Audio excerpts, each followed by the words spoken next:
मागील 8 दिवसांपासून उसंत घेतलेल्या मान्सूनपूर्व पावसाने सकाळपासून पुन्हा सुरुवात केली आहे। शिराळा, मिरज, वाळवा तालुक्यात काही ठिकाणी मध्यम स्वरूपाचा पाऊस झाला। सांगली शहर परिसरात जवळपास सुमारे तासभर झालेल्या पावसामुळे जनजीवन विस्कळीत झालं। अवकाळी पावसाने जिल्ह्यात दमदार हजेरी लावली। वादळी वारे आणि मेघगर्जनेसह झालेल्या या पावसाने अनेक भागात नुकसान झाले। यावर्षी प्रथमच मे महिन्यातील 14 दिवस पावसाचे ठरले होते। या महिन्यात जिल्ह्यात सरासरी 238 मिलीमीटर इतका विक्रमी पाऊस झाला होता। भर उन्हाळ्यात पावसाने थैमान घातल्याने उन्हाळी पिकांचं मोठ्या प्रमाणात नुकसान झालं होतं। मात्र गेल्या 8 दिवसांपासून पावसाने उसंत घेतली होती। वाळवा आणि शिराळा तालुक्यातील अनेक गावात ही पाऊस झाला। मिरज पश्चिम भागात ही पावसाची रिपरिप सुरू होती। शेतातून पाणी बाहेर काढण्यासाठी शेतकऱ्यांचा खटाटोप सुरू आहे। या पावसाचा फळबागांसह उन्हाळी पिकांना फटका बसल्याचं चित्र आहे।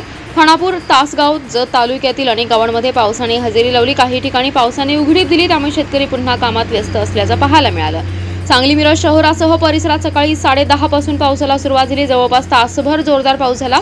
अचानक आलेल्या पावसामुळे नागरिकांची ही धावपळ उडाली। त्यानंतर दिवसभर ढगाळ वातावरण राहिलं। सायंकाळी पुन्हा पावसाने हजेरी लावल्याने रस्त्यावर पाणी साचले।